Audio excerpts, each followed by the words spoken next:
নমস্কাৰ সকলোকে স্বাগতম জনাইছোঁ এছএমইজ ই স্কুল নামৰ এই চেনেলটিলৈ। আজি আমি পঢ়িম ভাৱবাদ নামৰ চেপ্টাৰটো। ভাৱবাদ মানে হৈছে আইডিয়েলিজিম আৰু ইয়াৰ আগৰ গোটেইকেইটা চেপ্টাৰ আমি অলৰেডি ফিনিছ কৰিছোঁ। যদিহে তোমালোকে সেই চেপ্টাৰকেইটা এতিয়ালৈকে পঢ়া নাই বা চোৱা নাই তেনেহ'লে ভিডিঅ'বোৰ চাবলৈ তোমালোকে ডেছক্ৰিপশ্যনত লিংকটো চেক কৰিবা, তাতে লিংকবিলাক পাই যাবা। আৰু যদিহে তোমালোকে বিচাৰি পাবলৈ প্ৰব্লেম হয় তেনেহ'লে চেনেলটোত গৈ তোমালোকে প্লেলিষ্ট খুলিলে তাতে লজিক আৰু ফিলচফি নামৰ যোনটো ফোল্ডাৰ আছে তাতে গোটেইখিনি লজিক ফিলচফিৰ একদম চেপ্টাৰ 1ৰ পৰা গোটেইখিনি তোমালোকে পাই যাবা। ঠিক আছে, তেনেহ'লে আজি আমি আৰম্ভ কৰোঁ ভাৱবাদ নামৰ চেপ্টাৰটো। আৰু এই চেপ্টাৰটোত আমি কি শিকিম, ভাৱবাদ মানে কি সেইটো জানিম ইয়াতে। তাৰপিছত ভাৱবাদৰ প্ৰকাৰ কি আছে, আত্মগত ভাৱবাদ মানে কি, বস্তুগত ভাৱবাদ মানে কি তাৰ বিষয়ে আমি জানিম। তাৰপিছত এই ভাৱবাদৰ কনচেপ্টটো কোনে আমাক দিলে, প্ৰতিষ্ঠাতা কোন বা ইয়াৰ জনক কোন, এইবিলাকৰ বিষয়ে এইটো লেচনত আমি আলোচনা কৰিম। আৰু তোমালোকে যদি কুৱেশ্যনবিলাক চাই লোৱা তাতে বৰ বিশেষ বেছি কুৱেশ্যন নাই, এইটো সৰু চেপ্টাৰ হয় তো বিশেষ কুৱেশ্যন নাই ইয়াতে। খালি কেইটা কুৱেশ্যন আছে যে ভাৱবাদ কাক বোলে বা এইটো কোনে আগবঢ়াইছিল বা ইয়াৰ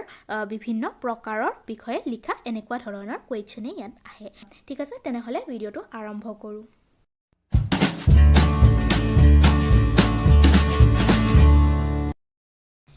বিষয়বস্তুৰ উপলব্ধিয়ে হৈছে জ্ঞান। কোনো এটা বিষয়বস্তুক যেতিয়া আমি উপলব্ধি কৰিম, যেতিয়া আমি বুজি পাম, সেইটোৱে হ'ব জ্ঞান, তাকে কোৱা হ'ব জ্ঞান। ঠিক আছে, আৰু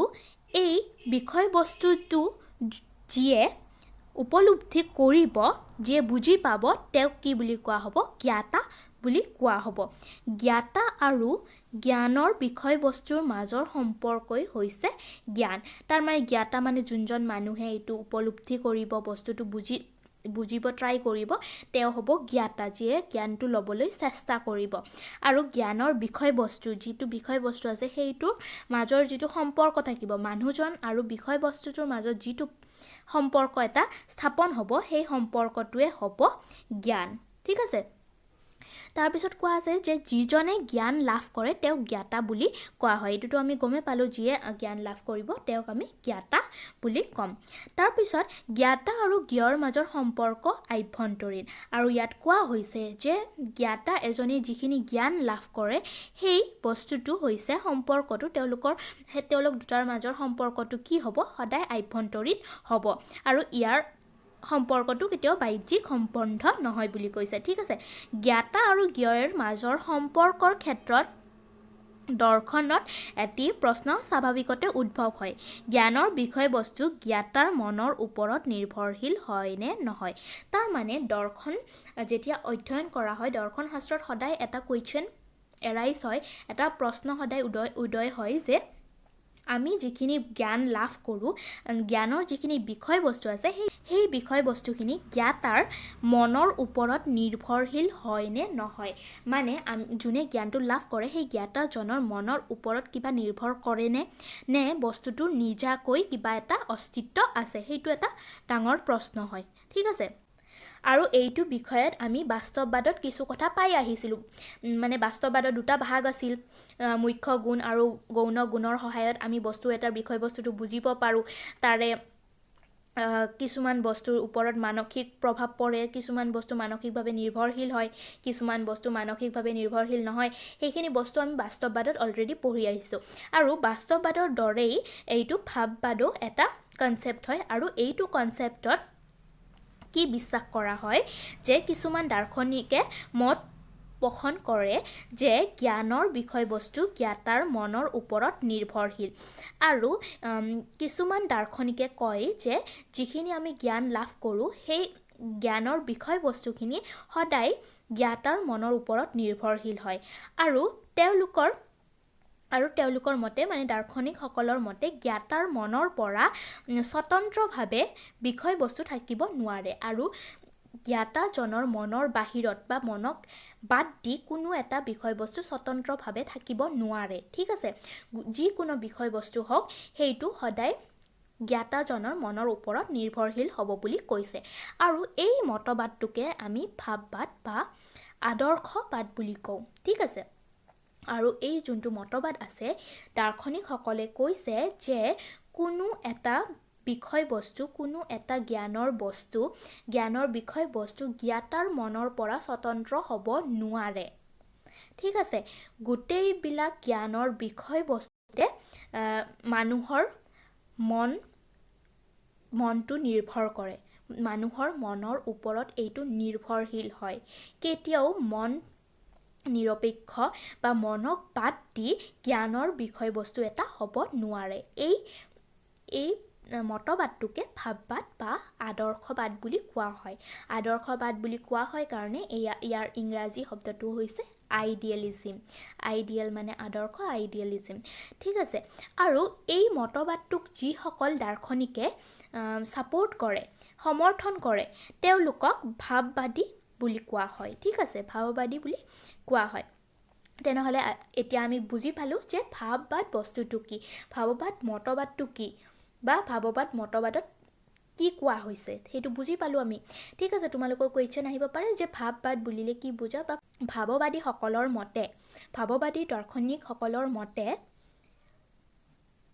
জ্ঞানৰ বিষয়বস্তু জ্ঞাতাৰ মনৰ পৰা নিৰপেক্ষ হয় নে নহয় তেতিয়া জ্ঞাতাৰ মনৰ পৰা নিৰপেক্ষ নহব সদায় জ্ঞাতাৰ মনৰ ওপৰত এইটো নিৰ্ভৰশীল হ'ব ইতিমধ্যে আমি পাইছো যে জ্ঞাতা আৰু বিষয়বস্তুৰ মাজৰ সম্পৰ্কই হৈছে জ্ঞান আমি আগতে পালোৱে জ্ঞাতা আৰু বিষয়বস্তুটোৰ মাজত যিটো সম্পৰ্ক স্থাপন হ'ব সেইটোৱে হ'ব জ্ঞান ভাৱবাদীসকলৰ মতে জ্ঞাতাৰ মনৰ পৰা স্বতন্ত্ৰভাৱে থকা কোনো বস্তুকে মনে কেতিয়াও জানিব নোৱাৰে আৰু এই ভাৱবাদীসকলে বিশ্বাস কৰে যে মনৰ পৰা স্বতন্ত্ৰভাৱে থকা মানে মনৰ পৰা বাহিৰত থকা স্বতন্ত্ৰভাৱে থকা কোনো বস্তুকে মনে কেতিয়াও জানিব নোৱাৰে কাৰণ সকলো বিষয়বস্তু মনৰ ওপৰত নিৰ্ভৰশীল ভাৱবাদী দাৰ্শনিকসকলৰ মতে সেয়েহে তেওঁলোকে কৈছে যে মনৰ পৰা স্বতন্ত্ৰভাৱে থকা কোনো বস্তুকে কেতিয়াও জ্ঞাতাজনে বুজিব নোৱাৰে বা জানিব নোৱাৰে কিয়নো মনৰ লগত সম্পৰ্কিত নোহোৱা কোনো বস্তু জানিব পৰা নাযায় কাৰণ সকলো বস্তু মনৰ ওপৰত নিৰ্ভৰশীল সেয়েহে মনৰ লগত সম্পৰ্ক নথকা বস্তুবিলাক আমি কেতিয়াও জানিব নোৱাৰো সাদৃশ্যপূৰ্ণ বস্তুকে আমি মনে জানিব পাৰে সাদৃশ্যপূৰ্ণ বস্তুকে মনে সদায় জানিব পাৰে মানে আগতে যদি কিবা এটা বস্তু দেখিছে আৰু সেইটোৰ লগত যদি বস্তুটোৰ মিল আছে বিষয়বস্তুটোৰ মিল আছে তেতিয়াহে আমি বিষয়বস্তুটোক জানিব পাৰিম বা সেই জ্ঞানটো লাভ কৰিব পাৰিম যদি সেইটো বস্তু আমি আগতে দেখা নাই বা সেইটো কোনো আগতে দেখা বস্তুৰ লগত সাদৃশ্যতা নাই তেনেহলে সেইটো বস্তুক আমাৰ মনটোৱে জানিব নোৱাৰে বা বুজিব নোৱাৰে এতেকে অমানসিক কোনো বিষয়বস্তু জানিব নোৱাৰি সেয়েহে অমানসিক মানে মানসিক যোনটো মানসিকভাৱে মেণ্টেল জ্ঞানৰ বাহিৰত বা অমানসিক নন মেণ্টেল আমাৰ মানসিক এই লগত নিৰ্ভৰশীল নহয় বা সম্পৰ্কিত নহয় সেইটো বস্তু বুজিব নোৱাৰি সেয়েহে জ্ঞানৰ সকলো বিষয় জ্ঞাতাৰ মনৰ ওপৰত নিৰ্ভৰশীল আৰু ইয়াতে আমি গম পালো যে সেই কাৰণে কি হয় জ্ঞানৰ সকলোবোৰ বিষয়বস্তুৱে মনৰ ওপৰত নিৰ্ভৰশীল হ'বই হ'ব ঠিক আছে কোনো এটা বিষয়বস্তুৱে মনৰ ওপৰত নিৰ্ভৰশীল নোহোৱাকৈ থাকিব নোৱাৰে তাৰ অস্তিত্ব নাথাকিব যদিহে ই মনৰ লগত সম্পৰ্কিত নহয় ঠিক আছে মন আৰু মনৰ ধাৰণাৰ পৰা স্বতন্ত্ৰভাৱে কোনো বিষয়বস্তু থাকিব নোৱাৰে বুজি পালো আমি সেইটো যে মন বা মনৰ ধাৰণাৰ পৰা বাহিৰত বা স্বতন্ত্ৰভাৱে কোনো বিষয়বস্তু থাকিব নোৱাৰে মুঠতে ভাৱবাদৰ মতে মন অথবা আত্মাই পৰম সত্তা আৰু সকলো বস্তু মানসিক আৰু এই ভাৱবাদী দাৰ্শনিকসকলে বিশ্বাস কৰে যে মন বা আত্মা সেইটোৱে পৰম সত্তা ঠিক আছে আৰু আমি যিবিলাক বস্তু বুজি পাওঁ যিবিলাক জ্ঞান লাভ কৰোঁ সেই সকলোবিলাক বস্তু হৈছে মানসিক আমাৰ মানসিকভাৱে জড়িত ঠিক আছে আৰু আমাৰ আত্মাটোৱে পৰম সত্তা বুলি কৈছে আমাৰ আত্মাটোৱে সৰ্বাত ধৰণৰ বুলি কৈছে ঠিক আছে আধুনিক দৰ্শনৰ পিতৃস্বৰূপ ৰেনে ডেকাৰ্টে কয় যে যিকোনো বস্তুকে সন্দেহ কৰিব পাৰি কিন্তু মনক সন্দেহ কৰিব নোৱাৰি তেওঁ কৈছে ৰেনে ডেকাৰ্টে নামৰ এজন দাৰ্শনিক আছে তেওঁক আধুনিক দৰ্শনৰ পিতৃ বুলিও কোৱা হয় পিতৃস্বৰূপ বুলি কয় ৰেনে ডেকাৰ্টে কি বুলি কৈছে যে যিকোনো বস্তুকে সন্দেহ কৰিব পাৰি কিন্তু মনক সন্দেহ কৰিব নোৱাৰি তেওঁ কৈছে যে আমি বেলেগ সকলো বস্তুকে সন্দেহ কৰিব পাৰোঁ কিন্তু মনক কেতিয়াও সন্দেহ কৰিব নোৱাৰোঁ আত্মাইহে আনক সন্দেহ কৰে আমি আত্মাক সন্দেহ কৰিব নোৱাৰোঁ বুলি কৈছে ঠিক আছে ডেকাৰ্টৰ বিখ্যাত উক্তি হৈছে মই ভাবোঁ গতিকে মই আছোঁ ইয়াৰ অৰ্থ হৈছে যে মানুহে ভাবে সেইকাৰণে মানুহে এক্সিষ্ট কৰে ঠিক আছে, মানুহে চিন্তা কৰিব পাৰে কাৰণ সকলো বিষয়বস্তুৱে আমাৰ মনৰ ওপৰত নিৰ্ভৰশীল বা মানসিক ভাৱে নিৰ্ভৰশীল। সেয়ে তেওঁ কৈছে যে মই ভাবোঁ গতিকে মই আছোঁ। আৰু তোমালোকৰ কুৱেশ্যন হ'ব পাৰে যে মই ভাবোঁ গতিকে মই আছোঁ এই বাক্যশাৰী বা এই উক্তিশাৰী কাৰ, কোনে এই কথাশাৰী কৈছে। তেতিয়া তোমালোকে লিখিব লাগিব যে এই কথাশাৰী ৰেনে ডেকাৰ্টে কৈছে। ঠিক আছে, চ' এতিয়া আহোঁ আমি নেক্সট। আৰু ইয়াতে দিয়া আছে যে ভাৱবাদীসকলৰ মতে মন বা আত্মাই পৰম সত্তা আৰু জ্ঞানৰ বিষয়বস্তু মনৰ ওপৰত নিৰ্ভৰশীল। সেইটোৱে কথা আমি ওপৰতো পঢ়ি আহিলোঁ যে ভাৱবাদী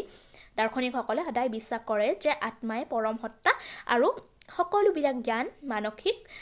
মানসিক বা মনৰ ওপৰত নিৰ্ভৰশীল। ঠিক আছে, মহান ছক্ৰেটিছৰ প্ৰধান শিষ্য প্লেটোক পাশ্চাত্য দৰ্শনৰ ভাৱবাদৰ প্ৰতিষ্ঠাতা বুলি অভিহিত কৰা হয়। তোমালোকে এইটো মনত ৰাখিবা কাৰণ এইটো কুৱেশ্যন আহে যে পাশ্চাত্য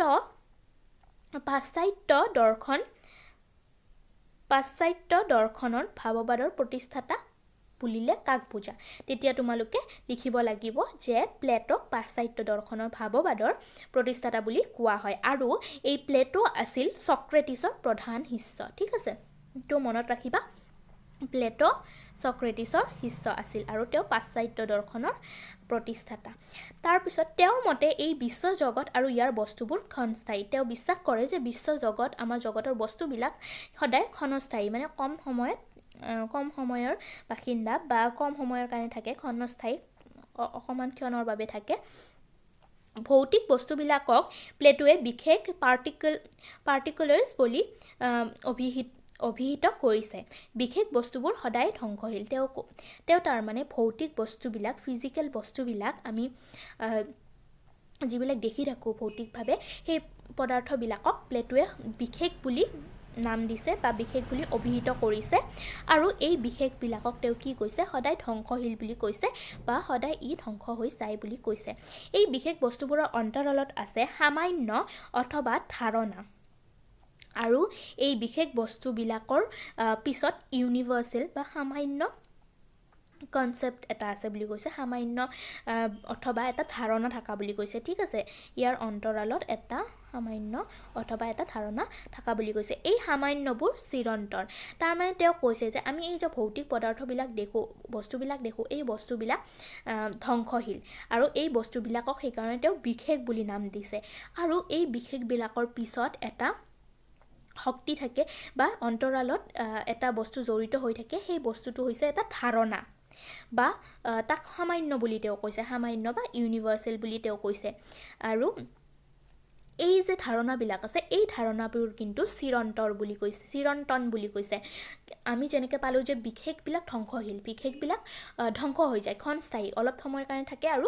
এইটো ধ্বংস হৈ যায়। কিন্তু এই বিশেষৰ পিছত যিখিনি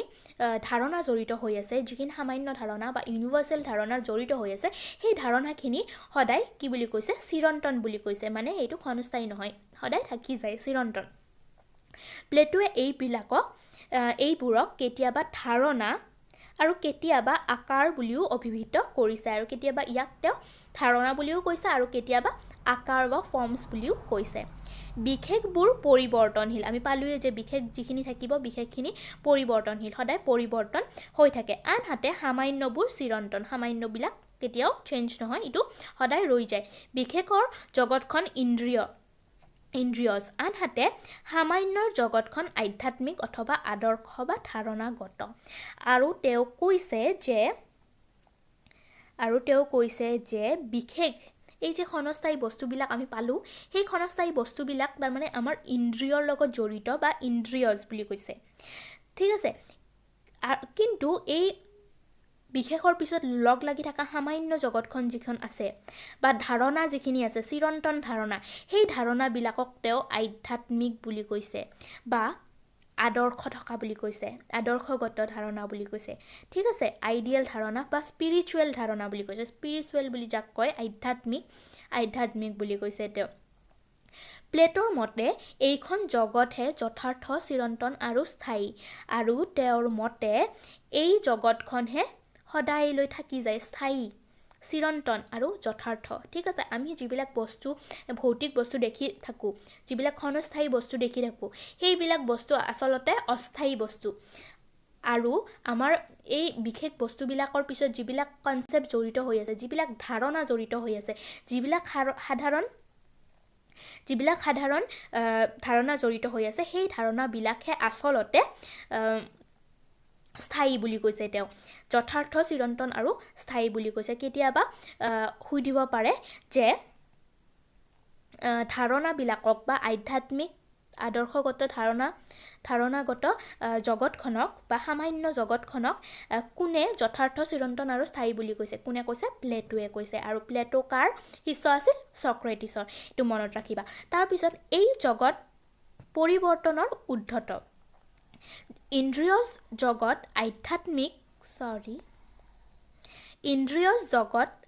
আধ্যাত্মিক জগতৰ ছাঁ আৰু এই যে আধ্যাত্মিক জগতখন পালোঁ আধ্যাত্মিক জগত মানে কি হ'ল এই স্থায়ী জগতখন বা সামান্য জগতখন যিটো বিশেষ বস্তুবিলাকৰ পিছত থাকে যিখিনি স্থায়ী চিৰন্তন সেই জগতখনৰ ছাঁ বুলি কৈছে বিশেষ বস্তুখিনি তাৰমানে এই স্থায়ী জগতখনৰ ছাঁ বা ছাঁ সদৃশ বুলি প্লেটোৱে অভিহিত কৰিছে ভাৱবাদৰ ক্ৰমবিকাশত লাইবনিজৰ অৱদান উল্লেখনীয় আৰু লাইবনিজ নামৰ এজন দাৰ্শনিক আছিল আৰু তেওঁ কৈছে যে সত্তা শাশ্বত অস্তিত্বশীল আৰু অবিভাজ্য সত্তাটো কি সদায় শাশ্বত মানে সঁচা অৰ্থত সত্তা বস্তুটো সঁচা অৰ্থত থাকে আৰু অস্তিত্বশীল যাৰ অস্তিত্ব থাকে আৰু অবিভাজ্য যাক বিভাজন কৰিব নোৱাৰি অবিভাজ্য সত্তাক কেতিয়াও ভাগ কৰিব নোৱাৰি বুলি লাইবনিজ নামৰ দাৰ্শনিকজনে কৈছে অবিভাজ্য সত্তা কি তাক ব্যাখ্যা কৰিবলৈ লাইবনিজে গ্ৰীক পৰমাণুবাদৰ সহায় লৈছে আৰু গ্ৰীক পৰমাণুবাদৰ সহায়ত লাইবনিজে কি কৰিছে তেওঁ আমাক বুজাইছে যে অবিভাজ্য সত্তা মানেনো কি ঠিক আছে পৰমাণুবাদীসকলৰ মতে যদি আমি এটা জড় বস্তুক ভাগ কৰি গৈ থাকোঁ শেষত আমি কিছুমান অংশ পাম যাক পুনৰ ভাগ কৰিব নোৱাৰি আমি সৰুতে পাইছোঁ ক্লাছ 8-9ত 8-9-10ত আমি যিখিনি বিজ্ঞানত পাইছিলোঁ যে বস্তু এটাক আমি ভাগ কৰি শেষত আমি তাৰ অণু-পৰমাণু পাওঁ আৰু সেই অণু-পৰমাণুৰ এনে এটা অৱস্থাত আমি গৈ পাওঁ যাক আৰু ভাগ কৰিব নোৱাৰি যাক আৰু সৰু ভাগত ভাগ কৰিব নোৱাৰি একেবাৰে সৰু ইউনিটত আমি গৈ পাওঁ আৰু সেইটো সৰু অৱস্থাৰ পৰা যাক আৰু ভাঙিব নোৱাৰি ঠিক আছে পুনৰ ভাগ কৰিব নোৱাৰি তাৰ কথা কোৱা হৈছে এটা জড় বস্তুক যদি আমি ভাগ কৰি গৈ থাকোঁ তেতিয়া আমি কিছুমান অংশ পাম যাক পুনৰ ভাগ কৰিব নোৱাৰি এই অবিভাজ্য ভৌতিক উপাদানবিলাকক পৰমাণু বুলি কোৱা হয় এইটো কথা আমি আগতে পাই আহিছোঁ যে সেই সৰু সৰু কণিকাবিলাকক বা অবিভাজ্য পদাৰ্থবিলাককে আমি পৰমাণু বুলি কওঁ কিন্তু পৰমাণুবোৰ জড়ীয় বিস্তৃত আৰু বিভাজ্য বুলি গ্ৰীক পৰমাণুবাদীসকলে কয় আৰু কিন্তু গ্ৰীক পৰমাণুবাদীসকলে বিশ্বাস কৰে যে এই পৰমাণুবোৰ জড়ীয় মানে যাৰ জড়তা থাকে আৰু বিস্তৃত যাক আৰু বিস্তাৰ কৰিব পাৰি আৰু বিভাজ্য বুলি কয় তাৰমানে সেই পৰমাণুকেইটাকো আৰু বিভাজন কৰিব পাৰি বুলি গ্ৰীক পৰমাণুবাদীসকলে বিশ্বাস কৰে ঠিক আছে সেয়েহে লাইবনিজে কৈছে যে জড়ীয় পৰমাণুবোৰ পৰম সত্তা হ'ব নোৱাৰে সেয়েহে লাইবনিজ নামৰ দাৰ্শনিকজনে কৈছে যে জড়ীয় পৰমাণুবোৰে কেতিয়াও পৰম সত্তা হ'ব নোৱাৰে কাৰণ গ্ৰীক পৰমাণুবাদীসকলে বিশ্বাস কৰে যে পৰমাণুটোকো আমি ভাগ কৰিব পাৰোঁ বিভাজ্য বুলি তেওঁলোকে বিশ্বাস কৰে সেইকাৰণে লাইবনিজে কৈছে যে পৰমাণুবিলাককো ভাগ কৰিব পাৰি সেইকাৰণে এইটো পৰম সত্তা হ'ব নোৱাৰে পৰম সত্তা হ'বলৈ হ'লে ই সদায় অস্তিত্বশীল হ'ব লাগিব আৰু তাক কেতিয়াও বিভাজন কৰিব নোৱাৰা হ'ব লাগিব মানে অবিভাজ্য হ'ব লাগিব বুলি কৈছে ঠিক আছে তেওঁ এনে কিছুমান পৰমাণুৰ সন্ধান কৰিলে যাতে সেইবোৰ ভৌতিক অণুৰ দৰে অস্তিত্বশীল অবিভাজ্য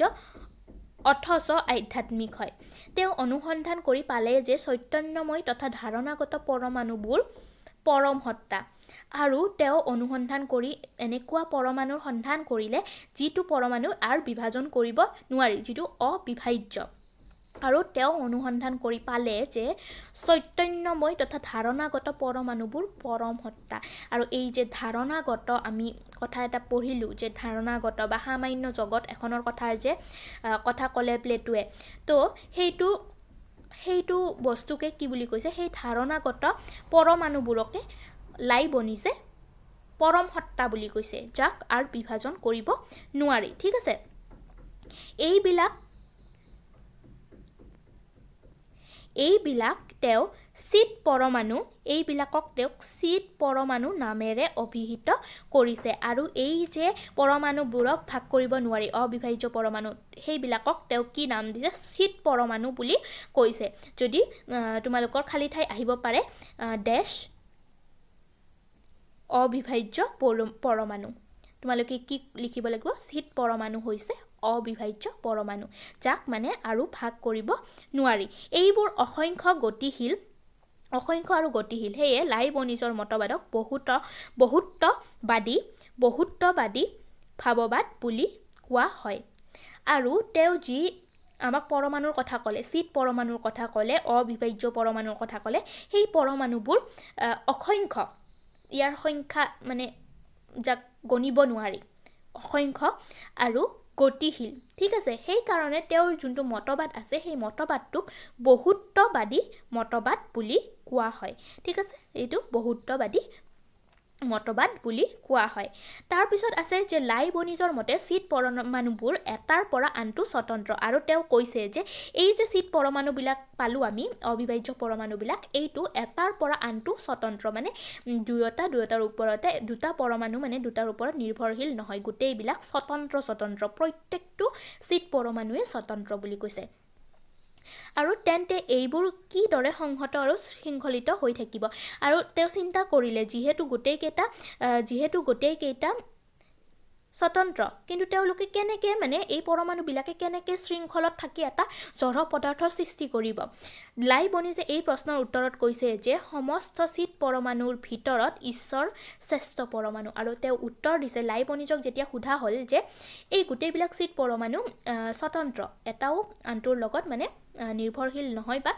ওপৰত লগ লাগি নাথাকে বা এটা আনটোৰ ওপৰত নিৰ্ভৰশীল নহয়, গোটেইকেইটা স্বতন্ত্ৰ, তেনেহ'লে তেওঁলোকে কেনেকৈ এই চিত পৰমাণুবিলাকে কেনেকৈ একেলগে শৃংখলিত হৈ এটা পদাৰ্থৰ সৃষ্টি কৰে। এইটো প্ৰশ্ন লাইবনিজক যেতিয়া সোধা হ'ল, তেওঁ উত্তৰ দিছিল যে সমস্ত চিত পৰমাণুৰ ভিতৰত ঈশ্বৰ শ্ৰেষ্ঠ পৰমাণু বুলি কৈছিল। ঠিক আছে, তাৰমানে তেওঁ ঈশ্বৰকো এনেকুৱা এটা বস্তু বুলি বা এনেকুৱা এটা পৰমাণু বুলি কৈছিল যাক অবিভাজ্য, যাক ভাগ কৰিব নোৱাৰি, যাৰ অস্তিত্ব মানে সদায় থাকে, যি স্থায়ী, মানে ভগৱানক তেওঁ স্থায়ী বুলি কৈছিল, যাৰ অস্তিত্ব আছে, অস্তিত্বশীল, আৰু যি অবিভাজ্য। আৰু তেওঁ কৈছিল যে আৰু তেওঁ হৈছে শ্ৰেষ্ঠ পৰমাণু, সমস্ত চিত পৰমাণুৰ ভিতৰত ঈশ্বৰ শ্ৰেষ্ঠ পৰমাণু বুলি কৈছিল। আৰু তেওঁ ইয়াক শৃংখলিত কৰি ৰাখে বুলি তেওঁ বিশ্বাস কৰিছিল। সৃষ্টিৰ আৰম্ভণিতে ঈশ্বৰে চিত পৰমাণুবিলাকৰ মাজত সংহতি পূৰ্বতে স্থাপন কৰিছিল।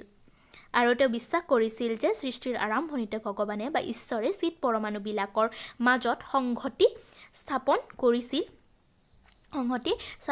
পূৰ্বতে স্থাপন কৰিছিল বুলি তেওঁ বিশ্বাস কৰিছিল। ঠিক আছে, লাইবনিজৰ এই মতবাদক পূৰ্বস্থাপিত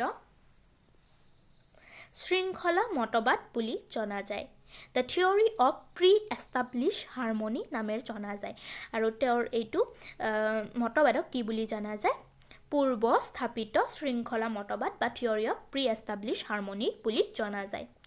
বিভিন্ন ভাৱবাদীয়ে ভাৱবাদৰ সম্পৰ্কত বিভিন্ন মতবাদ আগবঢ়াইছে, ফলত আমি বিভিন্ন প্ৰকাৰৰ ভাৱবাদ পাওঁ। ভাৱবাদৰ বিভিন্ন ভাগ পোৱা যায় কাৰণ বিভিন্ন ভাৱবাদী দাৰ্শনিকবিলাকে বেলেগ বেলেগ ধৰণৰ ইয়াৰ ভাগ আগবঢ়াইছে, কিন্তু ইয়াৰ ভিতৰত আমি প্ৰধানকৈ দুটা ভাগত আমি ভাগ কৰোঁ। আৰু এইটো চেপ্টাৰত আমি সেই দুটা ভাগৰ বিষয়ে অকণমান আলোচনা কৰিম। আৰু সেই ভাগ দুটা হৈছে আত্মগত বা বিষয়গত ভাৱবাদ আৰু বস্তুগত ভাৱবাদ। ঠিক আছে, আমি এই দুটাৰ বিষয়ে আজি পঢ়িম। এতিয়া কথাটো হ'ল আত্মগত ভাৱবাদ মানে কি, ছাবজেক্টিভ আইডিয়েলিজিম মানে কি। তোমালোকৰ কুৱেশ্যন হ'ব পাৰে যে ভাৱবাদৰ প্ৰকাৰ কেইটা, কি কি আৰু তাৰ সংজ্ঞা দিয়া তেতিয়া তোমালোকে লিখিব লাগিব ভাৱবাদৰ প্ৰকাৰ দুটা আমি প্ৰধানকৈ দুটা ভাগত ভাগ কৰিব পাৰোঁ আত্মগত ভাৱবাদ আৰু বস্তুগত ভাৱবাদ আৰু ইয়াৰ তোমালোকক সংজ্ঞা লিখিব দিলে তোমালোকে জানিব লাগিব যে এই বস্তুটো কি ঠিক আছে তেনেহ'লে প্ৰথমে আমি জানি লৈছোঁ আত্মগত ভাৱবাদ মানে কি সাবজেক্টিভ আইডিয়ালিজম মানে কি আত্মগত ভাৱবাদ মতে ধাৰণাকহে কেৱল জানিব পাৰি অথবা ধাৰণাৰ হে বাস্তৱতা আছে আৰু আত্মগত ভাৱবাদ মতে কি ধাৰণাকহে কেৱল জানিব পাৰি অথবা ধাৰণাৰহে বাস্তৱতা আছে কোনবা এটা বিষয়বস্তু কিবা এটা জ্ঞান লাভ কৰিবলৈ সেই বিষয়বস্তুটো আমি কেৱল ধাৰণাহে পাব পাৰোঁ বুলি আত্মগত ভাৱবাদত বিশ্বাস কৰে যে আত্মগত ভাৱবাদ মতে ধাৰণাকহে কেৱল জানিব পাৰি সেই বস্তুটো ধাৰণাটোহে কেৱল পাব পাৰি বা ধাৰণাৰহে বাস্তৱতা আছে প্ৰত্যক্ষকাৰী মানে যোনে দেখা পাইছে প্ৰত্যক্ষকাৰীৰ মনৰ পৰা স্বতন্ত্ৰভাৱে প্ৰকৃতি জগতৰ অস্তিত্ব নাই আৰু আত্মগত ভাৱবাদ মতে প্ৰত্যক্ষকাৰী বা যোনে দেখা পাইছে তেওঁৰ মনৰ বাহিৰত বা মনৰ স্বতন্ত্ৰভাৱে প্ৰকৃতি জগতৰ কোনো অস্তিত্ব নাই ঠিক আছে কোনো অস্তিত্ব নাই জৰ্জ বাৰ্কলি 1682 খ্ৰীষ্টাব্দত আয়াৰলেণ্ডত জন্মগ্ৰহণ কৰিছিল আৰু তেওঁ পাশ্চাত্য দৰ্শনৰ আধুনিক যুগৰ যথাযথ আত্মগত ভাৱবাদী নামে পৰিচিত তোমালোকক যদি কুৱেশ্যন আহে যে আত্মগত ভাৱবাদী দাৰ্শনিক এজনৰ নাম লিখা তোমালোকে কি লিখিব পাৰিবা জৰ্জ বাৰ্কলি নামটো মনত ৰাখিবা ঠিক আছে জৰ্জ বাৰ্কলি আৰু জৰ্জ বাৰ্কলিয়ে কি বুলি কৈছে জন লকৰ অভিজ্ঞতাবাদৰ যুক্তিসন্মত পৰিণতিত বাৰ্কলিৰ আত্মগত ভাৱ আৰু আমি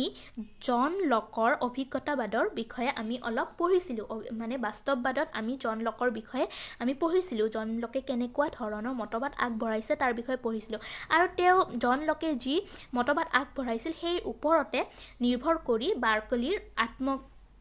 আত্মগত ভাৱবাদটো গঢ়ি উঠিছে লকৰ মতে বস্তুবিলাক দুই প্ৰকাৰৰ মুখ্য আৰু গৌণ আৰু বস্তু এটাৰ গুণৰ ওপৰত নিৰ্ভৰ কৰি আমি বস্তুটো বা বিষয়বস্তুটোৰ গুণৰ ওপৰত নিৰ্ভৰ কৰি বিষয়বস্তুটোৰ আমি বিষয়ে জানিব পাৰোঁ জ্ঞান লাভ কৰিব পাৰোঁ জন লকৰ মতে আৰু বিষয়বস্তুবিলাকৰ দুটা গুণ থাকে মুখ্য গুণ আৰু গৌণ গুণ মুখ্য গুণবোৰ বস্তুটোত থাকে আৰু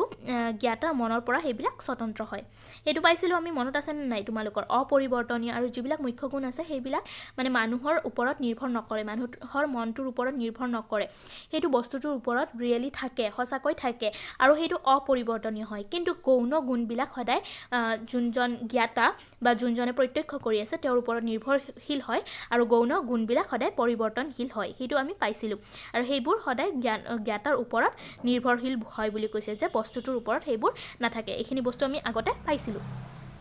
তদুপৰি ব্যক্তিভেদে সেই গুণবোৰ ভিন্ন হয় আৰু আমি পাইছিলোঁ যে ব্যক্তিভেদে গৌণ গুণবিলাকৰ পৰিৱৰ্তন হ'ব পাৰে কিন্তু মুখ্য গুণবিলাকৰ পৰিৱৰ্তন নহয় কাৰণ মুখ্য গুণবিলাক মনৰ ওপৰত নিৰ্ভৰশীল নহয় লকে কৰা এই গুণৰ এই পাৰ্থক্য বাৰ্কলিয়ে অমনোবৈজ্ঞানিক বুলি অভিহিত কৰিছে আৰু বাৰ্কলিয়ে কৈছে যে তেওঁ যোনটো পাৰ্থক্য দিছে জন লকে যিটো পাৰ্থক্য দিছে সেই পাৰ্থক্যটো ঠিক নহয় বুলি কৈছে অমনোবৈজ্ঞানিক বুলি কৈছে ঠিক আছে এইটো সাইকোলজিকেল নহয় বুলি কৈছে বা মনোবৈজ্ঞানিকভাৱে শুদ্ধ নহয় বুলি কৈছে ঠিক আছে বাৰ্কলিয়ে কৈছে তেওঁ 3খন কিতাপ লিখিছিল বাৰ্কলিয়ে আৰু সেই 3খন কিতাপত তেওঁ ইয়াৰ বিষয়ে মানে উল্লেখ কৰিছে তেওঁৰ মতবাদটোৰ বিষয়ে উল্লেখ কৰিছে সেই বুক কেইখনৰ নাম সেই গ্ৰন্থকেইখন হৈছে essay towards a new theory of vision the principles of human knowledge 3 dialogues between Hylas and Philonous তো এই 3খন কিতাপত তেওঁৰ প্ৰিন্সিপলছবিলাকৰ বিষয়ে লিখিছে তেওঁৰ মতবাদবিলাকৰ বিষয়ে লিখিছে বাৰ্কলিৰ আত্মগত ভাৱবাদ এনেদৰে বৰ্ণনা কৰা হয় গুণৰ সমষ্টিয়ে হৈছে পদাৰ্থ আৰু তেওঁৰ মতবাদত তেওঁ কৈছে যে গুণৰ সমষ্টিয়ে হৈছে পদাৰ্থ তেওঁৰ ভাৱবাদত তেওঁ প্ৰকাশ কৰিছে যে গুণৰ সমষ্টিয়ে এটা পদাৰ্থ বনায় ঠিক আছে গুণবিলাক মিলিত হৈয়ে পদাৰ্থটো সৃষ্টি হয় মুখ্য আৰু গৌণ গুণ উভয়ে আমাৰ মনৰ ধাৰণা বা আত্মগত ধাৰণা আৰু তেওঁ কৈছে বাৰ্কলিয়ে কৈছে যে মুখ্য গুণ হওক বা গৌণ গুণ দুয়োটা আমাৰ মনৰ ওপৰত নিৰ্ভৰশীল বুলি কৈছে বাৰ্কলিয়ে যুক্তি দি কৈছে যে কোনো এটা বস্তুৰ অস্তিত্ব নিৰ্ভৰ কৰিছে সি প্ৰত্যক্ষিত হৈছে নে নাই তাৰ ওপৰত কোনোবা এটা বস্তু তাৰ অস্তিত্বটো কাৰ ওপৰত নিৰ্ভৰ কৰে প্ৰত্যক্ষকৰ্তাজনৰ ওপৰত নিৰ্ভৰ কৰে ঠিক আছে যেনিবা এখন টেবুলত এডাল পেন্সিল থোৱা আছে সেই পেন্সিলডাল তুমি দেখা পাইছা কিন্তু মই দেখা পোৱা নাই সো মই যেহেতু দেখা পোৱা নাই সেই কাৰণে সেই পেন্সিলডালৰ অস্তিত্ব মোৰ বাবে নাই কিন্তু তুমি দেখা পাইছা যেহেতু তোমাৰ বাবে সেই পেন্সিলডালৰ অস্তিত্বটো আছে সেই কাৰণে প্ৰত্যক্ষ কৰা জনৰ ওপৰত সেইটো নিৰ্ভৰ কৰিব যে বস্তু এটাৰ অস্তিত্ব আছে নে নাই বাৰ্কলিৰ এই মত প্ৰকাশিত হৈছে তেওঁৰ ব্যক্তিগত অস্তিত্ব প্ৰত্যক্ষ নিৰ্ভয় অৰ্থাৎ কোনো বস্তুৰ অস্তিত্ব জ্ঞাতাৰ প্ৰত্যক্ষৰ ওপৰত নিৰ্ভৰশীল মই যেটো কলো যে এজন জ্ঞাতা বা এজন প্ৰত্যক্ষকাৰী যোনে প্ৰত্যক্ষ কৰি আছে অনুভৱ কৰি আছে বস্তুটো সেইটোৰ ওপৰতে নিৰ্ভৰ কৰিব যে বস্তু এটাৰ অস্তিত্বটো আছে নে নাই ঠিক আছে কোনো এটা বস্তুৰ অস্তিত্ব সদায় প্ৰত্যক্ষ বা প্ৰত্যক্ষ কৰা জনৰ ওপৰত নিৰ্ভৰশীল ঠিক আছে লকে কোৱাৰ দৰে সকলো বস্তু জ্ঞান বা অভিজ্ঞতা জাত যদি হয় তেতিয়া হলে আমি ধাৰণাৰ বাহিৰে একো জানিব নোৱাৰো লকে কোৱাৰ দৰে সকলো জ্ঞান যদি অভিজ্ঞতা জাত আৰু লকে কৈছিল যে আমি বস্তুবিলাকৰ জ্ঞান সদায় অভিজ্ঞতাৰ পৰা পাওঁ আৰু সেয়েহে বাৰ্কলিয়ে কৈছে যে আমি যদি লকে কোৱাৰ মতে চাওঁ সকলো বস্তু যদি অভিজ্ঞতাৰ দ্বাৰা চাবলৈ যাওঁ তেনেহলে আমাৰ ধাৰণাৰ বাহিৰে একো জানিব নোৱাৰিম আমি এটা ধাৰণাহে কৰিব পাৰিম যদিহে সেইটো বস্তুৰ অভিজ্ঞতা নাই তাৰ খালি আমি ধাৰণাহে কৰি ল'ব পাৰিম অভিজ্ঞতাৰ লগত তাক ৰিজাই লৈ ঠিক আছে যদিহে লকৰ এই মতবাদটো আমি বিশ্বাস কৰোঁ অভিজ্ঞতা ওপৰত নিৰ্ভৰ কৰোঁ সকলো বস্তুতে তেনেহলে আমি বস্তু এটা ধাৰণাটোহে ল'ব পাৰিম তাৰ বাহিৰে আমি একো ল'ব নোৱাৰিম বুলি কৈছে যদি সেয়ে হয় মন বহিৰ্ভূত পদাৰ্থৰ ধাৰণা যুক্তিহীন কল্পনা মাত্ৰ হ'ব আৰু যদি সেইটো হয় মনৰ ওপৰত বেছি মানে নিৰ্ভৰশীল নহয় তেনেহলে মন বহিৰ্ভূত পদাৰ্থৰ ধাৰণা যুক্তিহীন কল্পনা মাত্ৰ হ'ব এয়ে বাৰ্কলিৰ বক্তব্য আৰু সেয়েহে বাৰ্কলিয়ে কৈছে যে মন বহিৰ্ভূত পদাৰ্থৰ ধাৰণা যুক্তিহীন কল্পনা মাত্ৰ তাৰ মানে যোনটো বস্তুৰ ধাৰণা যিটো বস্তুৰ ধাৰণা আমি মনৰ ওপৰত নিৰ্ভৰ কৰি লোৱা নাই মন বহিৰ্ভূত বা মনক বাদ দি আমি যিটো ধাৰণা কৰি লৈছো সেই ধাৰণাটো সদায় কল্পনা মাত্ৰ হ'ব বা সেইটো যুক্তিহীন হ'ব ঠিক আছে যোনটো বস্তুৰ লগত যিটো বস্তুৰ লগত আমাৰ মনৰ লগত সম্পৰ্কিত নহয় যিটো ধাৰণা আমি মনৰ ওপৰত নিৰ্ভৰ কৰি লোৱা নাই সেইটো সদায় যুক্তিহীন হ'ব বুলি বাৰ্কলিয়ে বিশ্বাস কৰে আৰু বাৰ্কলিয়ে কৈছে যে সেইটো মাত্ৰ কল্পনাহে হ'ব যদিহে এটা বস্তু আমি বিচাৰ কৰোঁতে এটা ধাৰণা আমি লওঁতে সেইটো আমি মনৰ ওপৰত নিৰ্ভৰ কৰি নলওঁ সেই ধাৰণাটো সদায় কল্পনা হ'ব বুলি কৈছে আই হোপ তোমালোকে বুজি পাইছা আৰু গতিকে বাৰ্কলিয়ে অস্তিত্ব প্ৰত্যক্ষ নিৰ্ভৰশীল বুলি ক'লে তেওঁৰ এই চিন্তাধাৰক আত্মনিষ্ঠ তথা মনোবৈজ্ঞানিক বুলি ক'ব পাৰি তাৰ মানে বাৰ্কলিয়ে যিটো ক'লে যে অস্তিত্ব বস্তু এটাৰ অস্তিত্ব প্ৰত্যক্ষ নিৰ্ভৰশীল আমি যোনটো প্ৰত্যক্ষ কৰিম যিটো আমি দেখা পাম সেইটোৱেহে তাৰ অস্তিত্বটো বিচাৰ কৰিব তো বাৰ্কলিৰ কথাটো যদি আমি মতবাদটো বিচাৰ কৰি চাওঁ তেনেহ'লে তেওঁৰ চিন্তাধাৰক মনোবৈজ্ঞানিক বুলি ক'ব পাৰি তেওঁ বাৰ্কলিয়ে কৈছিল যে জন লকৰ যিখিনি কথা আছে সেইখিনি অমনোবৈজ্ঞানিক বুলি কৈছিল কাৰণ যিখিনি জন লকে কথা কৈছিল তাৰে যিখিনি মুখ্য গুণ আছিল সেইখিনি মুখ্য গুণ মানে মানুহৰ মানসিকভাৱে জড়িত নহয় বুলি কৈছিল তো বাৰ্কলিয়ে সেইটো যুক্তি খণ্ডন কৰি কৈছে যে মুখ্য গুণ হওক বা গৌণ গুণ দুয়োটাৰ ওপৰতে মানসিক আমি ধাৰণা এটা গ্ৰহণ কৰিব লাগিব আমি যদি মানসিক এটা সম্পৰ্ক স্থাপন নকৰোঁ মনৰ ওপৰত যদি নিৰ্ভৰশীল নহয় আমাৰ ধাৰণাটো তেনেহ'লে সেইটো কল্পনা মাত্ৰহে হ'ব তাৰ যুক্তি নাথাকিব ঠিক আছে সেয়েহে যদি আমি বাৰ্কলিৰ মতবাদটো ভালকৈ বিচাৰ কৰি চাওঁ তেনেহ'লে তেওঁৰ মতবাদটোক আমি মনোবৈজ্ঞানিক বুলি ক'ব পাৰোঁ কাৰণ তেওঁ বিশ্বাস কৰে যে যিটো বস্তু আমি প্ৰত্যক্ষভাৱে দেখা পাওঁ যিটো আমি প্ৰত্যক্ষ কৰিব পাৰোঁ প্ৰত্যক্ষৰ ওপৰত নিৰ্ভৰশীল সেইটোৰহে অস্তিত্ব থাকে বুলি তেওঁ বিশ্বাস কৰিছে ঠিক আছে কিয়নো তেওঁৰ মতে বাহ্য জগত ব্যক্তিৰ চৈতন্য নিৰ্ভৰশীল আৰু তেওঁ বিশ্বাস কৰে যে বাহ্য জগত বাহিৰৰ জগতখন ব্যক্তিৰ চৈতন্য নিৰ্ভৰশীল মানে ব্যক্তিৰ মনৰ ওপৰতে নিৰ্ভৰশীল ব্যক্তিয়ে যিটো ভাবে সেইটোৱে বাহ্যিক জগত ঠিক আছে মানুহে যিটো নিজৰ ভিতৰত কল্পনা কৰি লয় বা মনক নিজৰ মনৰ ওপৰত নিৰ্ভৰ কৰি যিখিনি এটা সজাই পৰাই লয় বা যিখিনি ধাৰণা বনাই লয় সেইটোৱে বাহ্য জগত বুলি তেওঁ বিশ্বাস কৰে ঠিক আছে বাহ্য জগতৰ অস্তিত্ব বুলিলে কি বুজো বাহ্য জগতৰ অস্তিত্ব মানে আমি মনৰ পৰা যিটো বস্তু সজাই পৰাই লৈছোঁ বা যিটো ধাৰণা কৰি লৈছোঁ সেইকাৰণে তেওঁ কৈছে যে ব্যক্তিৰ চৈতন্য নিৰ্ভৰশীল ব্যক্তিৰ মনৰ ওপৰত নিৰ্ভৰশীল আৰু বাৰ্কলিয়ে কৈছে যে ব্যক্তিৰ মনেহে জগতৰ অস্তিত্ব নিৰূপণ কৰিব ব্যক্তিৰ মনৰ দ্বাৰাহে জগতৰ অস্তিত্বটো নিৰূপণ কৰা হ'ব আমাৰ বাহিৰৰ জগতৰ উষ্ণও নহয় শীতলো নহয় আলোকিতও নহয় আন্ধাৰযুক্তও নহয় মিঠাও নহয় টেঙাও নহয় সুগন্ধিও নহয় দুৰ্গন্ধযুক্তও নহয় গতিশীলো নহয় স্থবিৰো নহয় সেইদৰে লোকৰ মুখ্য গুণৰ আধাৰ অজ্ঞাত আৰু অজ্ঞ পদাৰ্থৰ ধাৰণাও যুক্তিহীন বা গঢ়া বাৰ্কলিয়ে তথা গঢ়া বুলি বাৰ্কলিয়ে অভিহিত কৰিছে তাৰমানে জন লোকৰ যিখিনি কথা আছিল তেওঁ বাৰ্কলিয়ে কৈছে যে সেইখিনি যুক্তিসংগত ঠিক আছে আৰু মুঠতে বাৰ্কলিৰ মতে মনৰ বহিৰ্ভূত কোনো বস্তুনিষ্ঠ অস্তিত্ব নাই ঠিক আছে তেওঁ বিশ্বাস কৰে যে বাৰ্কলিয়ে বিশ্বাস কৰে যে মন অবিহনে কোনো এটা বস্তুৰে বহিৰ্ভূত অস্তিত্ব নাই কেৱল ধাৰণা অস্তিত্বশীল আৰু আমি যিটো ধাৰণা কৰোঁ মনে যোনটো ধাৰণা কৰি লয় সেইটোৰহে অস্তিত্ব আছে তাৰ বাহিৰত কোনো এটা বস্তুৰে অস্তিত্ব নাই বুলি তেওঁ বিশ্বাস কৰে আমাৰ ইন্দ্ৰিয় অভিজ্ঞতাৰ দুটা বৈশিষ্ট্যৰ কথা বাৰ্কলিয়ে উল্লেখ কৰিছে ইয়াৰ অনিবাৰ্যতা আৰু শৃংখলিত সংহতি ইন্দ্ৰিয় অভিজ্ঞতা আমি ইন্দ্ৰিয়ৰ দ্বাৰা যিটো অভিজ্ঞতা কৰোঁ তাৰ দুটা বৈশিষ্ট্য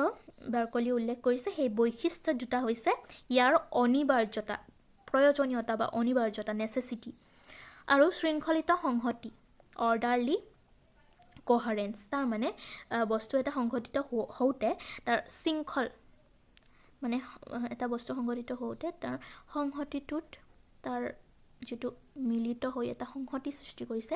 সেই সংহতিটোৰ যিটো শৃংখল থাকিব সেই শৃংখলটো ইন্দ্ৰিয় অভিজ্ঞতাৰ এটা বৈশিষ্ট্য বুলি বাৰ্কলিয়ে উল্লেখ কৰিছে ঠিক আছে আৰু এই কথাটো বাৰ্কলিয়ে এটা উদাহৰণৰ সৈতে ব্যাখ্যা কৰিছে উজ্জ্বল দিনৰ পোহৰত আমি যেতিয়া চকু মেলো তেতিয়া কোনো বস্তু চাম বা নাচাম তাক আমি নিৰ্ধাৰণ কৰা শক্তি আমাৰ আৰু নাথাকে অথবা আমি কি বস্তু চাম কি নাচাম সেই কথাও আমাৰ মনৰ ওপৰত নিৰ্ভৰ নকৰে অৰ্থাৎ আমাৰ ইচ্ছাৰ দ্বাৰা সংবেদনসমূহ নিৰূপিত হয় কিন্তু ধাৰণাবোৰ মানৱ ইচ্ছাৰ ওপৰত নিৰ্ভৰশীল তেওঁ কৈছে বাৰ্কলিয়ে কৈছে যে আমি যিবিলাক ধাৰণা কৰি ল'ম সেই ধাৰণাবিলাক সদায় মানুহৰ ইচ্ছাৰ ওপৰত নিৰ্ভৰশীল বুলি কৈছে ঠিক আছে আমি যদি এটা ৰ'দত থিয় দিওঁ দিনত একেবাৰে পোহৰত চকু মেলোঁ তেতিয়া আমাৰ চকুৰে আমি মনিব নোৱাৰোঁ চকুটো একেবাৰে জিলিকি থাকে পোহৰটো আমি তেতিয়া নিজৰ শক্তি নাথাকে যে কোনটো চাম কোনটো নাচাম সেইটো আমি নিৰ্ধাৰণ কৰিব নোৱাৰোঁ কিন্তু আমি যিবিলাক ধাৰণা বনাই লওঁ আমি মনত যিবিলাক ধাৰণা উৎপন্ন কৰি লওঁ সেই ধাৰণাবিলাক কিন্তু কি হয় সদায় মনৰ ওপৰত সেইটো কিন্তু সদায় মনৰ ওপৰত নিৰ্ভৰশীল হয় আমাৰ ইচ্ছাৰ দ্বাৰা সংবেদনসমূহ নিৰূপিত নহয় কিন্তু ধাৰণাবোৰ মানৱ ইচ্ছাৰ ওপৰত নিৰ্ভৰশীল হয় যিখিনি আমি বাকী বস্তুবিলাক কৰোঁ সংবেদনবিলাক যিবিলাক আমি পাওঁ সেই সংবেদনবিলাক কিন্তু আমাৰ নিজৰ মনৰ ওপৰত নিৰ্ভৰশীল নহয় কিন্তু ধাৰণাবিলাক সদায় মনৰ ইচ্ছাৰ ওপৰত নিৰ্ভৰশীল হয় বুলি কৈছে ইয়াৰ অৰ্থ এয়ে যে আমাৰ চিন্তা কাৰ্যত ঊৰ্ধ্বত কিছুমান কাৰকে ধাৰণা সৃষ্টিত সহায় কৰে আৰু কিছুমান কাৰকে আমাৰ ধাৰণাবিলাক সৃষ্টিত সহায় কৰে বুলি কৈছে এই কাৰকবিলাকক বাৰ্কলিয়ে সক্ৰিয় দ্ৰব্য অথবা সত্তা বুলি কৈছে আৰু যিবিলাক বস্তুৱে যিখিনি কাৰকে আমাৰ ধাৰণাবিলাক সৃষ্টিত সহায় কৰে সেই সহায় কৰা বস্তুখিনিক বা সেই সহায় কৰা কাৰকখিনিক বাৰ্কলিয়ে সত্তা বুলি কৈছে তোমালোকক যদি সত্তা কি বুলি কয় তেতিয়া বাৰ্কলিৰ মতবাদ অনুসৰি সত্তা বুলি কাক কৰিব পাৰি যিবিলাক কাৰকে মানুহৰ মনত ধাৰণা সৃষ্টি কৰাত সহায় কৰে তাকে সত্তা বুলি কোৱা হয় ঠিক আছে এই দৃষ্টিভংগীৰে বাৰ্কলিৰ ভাৱবাদক সম্পূৰ্ণ আত্মগত বুলি ক'ব পাৰি আৰু ইয়াৰ দ্বাৰাই আমি কি বুজি পালোঁ যে তেওঁৰ বাৰ্কলিৰ ভাৱবাদ সম্পূৰ্ণ আত্মগত এই চিন্তাধাৰাক আত্মজ্ঞানবাদৰ বা আত্মবাদৰ তুল্য বুলি ক'ব পাৰি আত্মজ্ঞানবাদৰ মতে এজন ব্যক্তিৰ আত্মাহে কেৱল অস্তিত্বশীল আৰু আত্মবাদে কি বিশ্বাস কৰে যে মানুহ এজনৰ আত্মাটোৱে চিৰসত্য আত্মাৰহে অস্তিত্ব আছে তাৰ বাহিৰে আৰু বেলেগ বাহ্য জগতৰ অস্তিত্ব নাই আত্মাহে কেৱল অস্তিত্বশীল বুলি আত্মজ্ঞানবাদসকলে বিশ্বাস কৰে ঠিক আছে কিন্তু আমি যে বাৰ্কলিৰ এই চিন্তাধাৰাৰ কথাখিনি গম পালোঁ বাৰ্কলিয়ে কেনেকৈ চিন্তা কৰে আমি গম পালোঁ কিন্তু বাৰ্কলিৰ চিন্তাধাৰাৰ থ্ৰুৱেদি যদি আমি বস্তুবিলাক চাবলৈ ধৰোঁ তেনেহ'লে আমাৰ কিছুমান অসুবিধাৰ সৃষ্টি হ'ব পাৰে ঠিক আছে বাৰ্কলিয়ে যিটো কথা কৈছে যে কিবা এটা বস্তু আমি যদি প্ৰত্যক্ষ কৰোঁ তেতিয়াহে বস্তুটোৰ অস্তিত্ব থাকে তেনেহ'লে যদি আমি এটা বস্তু প্ৰত্যক্ষ নকৰোঁ তাৰ অস্তিত্বটো নোহোৱা হৈ যাব নেকি সেইটো এটা প্ৰশ্ন আহে দ্বিতীয়তে এটা প্ৰশ্ন হ'ব পাৰে যিকোনো এজন ব্যক্তিৰ বাবে একেটা সময়তে সকলো বস্তু প্ৰত্যক্ষ কৰা অসম্ভৱ আৰু একেলগে সকলো বস্তু আমি প্ৰত্যক্ষ কৰিব নোৱাৰোঁ একে সময়তে তেনেহ'লে আমি যদি বস্তুবিলাক প্ৰত্যক্ষ নকৰোঁ তাৰ অস্তিত্বটো নোহোৱা হৈ যাব নেকি সেইটো এটা ডাঙৰ প্ৰশ্ন উঠে বাৰ্কলিৰ মতবাদৰ ওপৰত এনেবোৰ সমস্যাৰ সমাধান কৰিবৰ বাবে বাৰ্কলিয়ে তেওঁৰ ভাৱবাদৰ ভিত্তি সসীম মনৰ পৰা অসীম মনলৈ উন্নীত কৰিলে আৰু এইবিলাক সমস্যা সমাধানৰ বাবে বাৰ্কলিয়ে কি কৰিলে তেওঁৰ ভাৱবাদৰ যিখিনি ভিত্তি আছিল বেছ আছিল সেই ভিত্তিখিনিক তেওঁ কি কৰিলে সসীম মনৰ পৰা বা লিমিট এটা আছিল যে সসীম মনৰ পৰা অসীম মনলৈ উন্নীত কৰিলে তাৰমানে অসীমলৈ ধাৰণাটো কৰিলে ঠিক আছে বস্তুবিলাকৰ অস্তিত্বৰ ধাৰাবাহিকতা আৰু ঐক্য ৰক্ষা কৰিব নিমিত্তে আমাৰ সকলো প্ৰত্যক্ষ চূড়ান্ত কাৰণ হিচাপে ঈশ্বৰৰ অৱতাৰণা কৰিলে আৰু এই বস্তুটো যে ব্যাখ্যা কৰিবলগীয়া হ'ল যে আমি সকলো বস্তু সকলো সময়তে প্ৰত্যক্ষ কৰিব নোৱাৰোঁ একে সময়তে সকলো বস্তু প্ৰত্যক্ষ কৰিব নোৱাৰোঁ আৰু প্ৰত্যক্ষ নকৰিলে বস্তুটোৰ অস্তিত্ব থাকিব নে নাথাকিব এই কথাবিলাক ব্যাখ্যা কৰিবৰ বাবে তেওঁ ভগৱান বা ঈশ্বৰৰ অৱতাৰণা কৰিলে এই সকলোবিলাক প্ৰত্যক্ষ কৰাৰ চূড়ান্ত কাৰণ হিচাপে ঈশ্বৰৰ অৱতাৰণা কৰিলে আমি যে সকলো বস্তুখিনি দেখা পাওঁ বা সকলো ধাৰাবাহিকতা এটা সকলো বস্তুবিলাকৰ অস্তিত্বৰ ধাৰাবাহিকতা বা ঐক্য এটা ৰক্ষা হৈ থাকে আৰু ইয়াত ঈশ্বৰৰ হাত আছে বুলি তেওঁ ব্যাখ্যা কৰিছে তেওঁ ক'লে যে সকলো বস্তুৰ ধাৰণা স্থায়ীভাৱে ঈশ্বৰৰ মনত থাকে বাৰ্কলিৰ ভাৱবাদৰ এই দ্বিতীয় পৰ্যায়টো প্লেটৰ ভাৱবাদৰ পুনৰ আবিৰ্ভাৱ বুলি ক'ব পৰা যায় আৰু তেওঁ যি এই ভগৱান বা ঈশ্বৰৰ কথা ক'লে ঈশ্বৰৰ মনত থাকে বুলি ক'লে সকলো বস্তুৰ স্থায়িত্বটো ঈশ্বৰৰ মনত থাকে বুলি বাৰ্কলিয়ে উল্লেখ কৰিছে আৰু এই কথাখিনি প্লেটৰ ভাৱবাদৰ লগত মানে মিলে ঠিক আছে প্লেটৰ ভাৱবাদৰ পুনৰ আবিৰ্ভাৱ বুলিও ক'ব পৰা যায় তাৰমানে প্লেটৰ ভাৱবাদৰ লগত বাৰ্কলিৰ ভাৱবাদৰ এইখিনিত একেবাৰে মিল পোৱা যায় বুলি কৈছে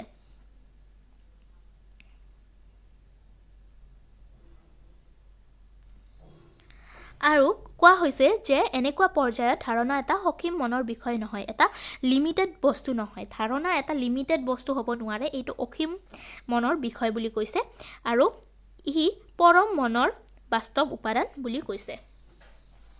আধুনিক জগতৰ বাস্তৱবাদীসকলে বাৰ্কলিৰ আত্মগত ভাৱবাদক তীব্ৰভাৱে সমালোচনা কৰিছে আৰু সেইবোৰ তলত উল্লেখ কৰা হ'ল আৰু আধুনিক যিবিলাক বাস্তৱবাদী আছে তেওঁলোকে এই আত্মগত ভাৱবাদক বিশ্বাস নকৰে বাৰ্কলিয়ে যিখিনি মতবাদ আগবঢ়াইছে সেইখিনিক বিশ্বাস নকৰে আৰু সেইখিনিক বিভিন্নভাৱে সমালোচনা কৰিছে সেই সমালোচনাবিলাক কিয় হৈছে সেইখিনি আমি চাই লৈছোঁ আধুনিক ইয়াৰ সমালোচনাত মুৰে নামৰ এজন বাস্তৱবাদী দাৰ্শনিকে কৈছে যে জ্ঞানৰ এটি সন্তোষজনক মতবাদৰ নিমিত্তে বিষয়বস্তু আৰু সংবেদনৰ মাজত পাৰ্থক্য থকা কথাটো গ্ৰহণ কৰিব লাগিব তেওঁ কৈছে যে বিষয়বস্তু আৰু সংবেদনৰ মাজত পাৰ্থক্য আছে আৰু এইটো কথা আমি গ্ৰহণ কৰিবই লাগিব সেইটো আমি বাদ দিব নোৱাৰোঁ আৰু তেখেতে কৈছিল যে বাৰ্কলিয়ে বিশ্বাস কৰিছিল যে সকলো বস্তু বা বিষয়বস্তুৰ ওপৰতে মনৰ ওপৰত নিৰ্ভৰশীল বা আমাৰ মন অবিহনে বস্তু এটাৰ অস্তিত্ব থাকিব নোৱাৰে কিন্তু বস্তু এটা প্ৰথমতে অস্তিত্বশীল হ'ব লাগিব তাৰ পিছতহে আমি সেইটো জ্ঞাত বা প্ৰত্যক্ষিত হ'ব বস্তু এটা প্ৰত্যক্ষিত নহ'লেই যে তাৰ অস্তিত্বটো নাথাকিব তেনেকুৱা একো কথা নাই বস্তু এটাৰ অস্তিত্ব থাকিব লাগিব তাৰ পিছতহে সেইটো প্ৰত্যক্ষ হ'ব নে প্ৰত্যক্ষ নহ'ব সেইটো কথা তাৰ পিছতহে আহিব ঠিক আছে বাৰ্কলিৰ মতে সংবেদনৰ বস্তু আৰু সংবেদন একে কিন্তু ই সত্য নহয় বাৰ্কলিয়ে কৈছিল যে সংবেদনৰ বস্তু আৰু সংবেদন একে কিন্তু সত্য নহয় সংবেদন আৰু সংবেদনৰ বস্তুৰ মাজত অপৰিহাৰ্য সম্বন্ধ আছে আৰু সিয়ে দুয়োটাক একে বুলি প্ৰমাণ কৰিব নোৱাৰে এই বস্তু দুটা সংবেদন আৰু সংবেদনৰ বস্তুৰ মাজত পাৰ্থক্য আছে বহুত আৰু এই বস্তু দুটাৰ সম্পৰ্কও আছে দুয়োটাৰ মাজত কিন্তু এই বস্তু দুটা একে নহয় ঠিক আছে এই দুটা একে বুলি প্ৰমাণ কৰিব নোৱাৰি বাৰ্কলিৰ অস্তিত্ব প্ৰত্যক্ষ নিৰ্ভৰ আৰু অস্তিত্বটো সদায় প্ৰত্যক্ষৰ ওপৰত নিৰ্ভৰ বুলি তেখেতে কৈছিল কিন্তু এইটো মানে মতবাদক একেবাৰে বিশ্বাস কৰিব নোৱাৰি আৰু তেখেতে যিহেতু কৈছে যে ঈশ্বৰ আছে বা ঈশ্বৰৰ দ্বাৰা তেওঁ অসীম মনৰ এটা অৱতাৰণা কৰিছে সেই কথাটো ভালকৈ আমি বিশ্বাস কৰিব নোৱাৰোঁ বা সেইটো আমি মানি ল'ব নোৱাৰোঁ ঠিক আছে আৰু তেওঁ যিটো ঈশ্বৰৰ কথাটো ইয়াত উল্লেখ কৰিছে বাৰ্কলিয়ে ঈশ্বৰৰ কথা অৱতাৰণা কৰি পেলাই তেওঁৰ মতবাদটোক এটা দুৰ্বল কৰি পেলাইছে তেওঁ দুৰ্বলতাৰহে প্ৰমাণ কৰিছে বিশুদ্ধ আত্মগত ভাৱবাদ গ্ৰহণযোগ্য নহয় আৰু আত্মগত ভাৱবাদ মানে সকলো বস্তুৱে যে আমাৰ আত্মাৰ ওপৰত নিৰ্ভৰশীল বা মনৰ ওপৰত নিৰ্ভৰশীল এই কথাটো বা এই মতবাদটো কেতিয়াও আমি বিশ্বাস কৰিব বা গ্ৰহণযোগ্য নহয় এইটো একেবাৰে আমি গ্ৰহণ কৰিব নোৱাৰোঁ সকলো বস্তুৰ অস্তিত্ব আমাৰ মনৰ ওপৰত নিৰ্ভৰ কৰিব নোৱাৰে তাৰ কিবা এটা নিজস্ব অস্তিত্ব থাকিব লাগিব বাৰ্কলিৰ সমালোচকসকলে প্ৰশ্ন কৰে যে বাৰ্কলি যথাৰ্থতে আত্মগত ভাৱবাদী নে বস্তুগত ভাৱবাদী বাৰ্কলিৰ ভাৱবাদৰ তৃতীয় পৰ্যায়টোত বস্তুগত ভাৱবাদৰ বৈশিষ্ট্য পৰিলক্ষিত হোৱা যেন অনুভৱ হয় কিন্তু অধিক সংখ্যক সমালোচকে মত পোষণ কৰে যে বাৰ্কলিৰ বস্তুগত ভাৱবাদ ৰূপে অভিহিত কৰিব নোৱাৰি আৰু এই বাৰ্কলিৰ মতবাদটোক বিভিন্ন সমালোচকে কি কৰিছে অধ্যয়ন কৰি ইয়াত আত্মগত ভাৱবাদৰ লগতে বস্তুগত ভাৱবাদৰো কিছুমান মিল দেখা পাইছে আৰু কিছুমান সমালোচকে কয় যে সেইটো বস্তুগত ভাৱবাদত ধৰিব নোৱাৰি আৰু কিছুমানে কয় যে সেইটো বস্তুগত ভাৱবাদৰ লগত অলপ মিল আছে তো এইখিনি কথাবিলাক মানে বাৰ্কলিৰ যিখিনি মতবাদ আছে সেইখিনি কনফিউজিং আৰু মানুহে সেইটো ভাৱবাদী বাৰ্কলিক এজন ভাৱবাদী দাৰ্শনিক বুলি ক'ব আত্মগত দাৰ্শনিক বুলি ক'ব নে বস্তুগত দাৰ্শনিক বুলি ক'ব সেইটোৰ ওপৰত মানে বিভিন্ন সমালোচনা হৈ আছে সেইটো কথাটো তাৰমানে কনফিউজিং ঠিক আছে নেক্সট ক্লাছত আমি পঢ়িম বস্তুগত ভাৱবাদ আৰু হেগেলৰ বস্তুগত ভাৱবাদৰ ওপৰত যিটো মতবাদ আছে তাৰ বিষয়ে আমি পঢ়িম ঠিক আছে আজিলৈ এইখিনিতে সামৰিছোঁ ভিডিঅ'টো অকণমান দীঘলীয়া হৈ গ'ল আৰু আই হোপ তোমালোকে এইখিনি বুজি পাইছা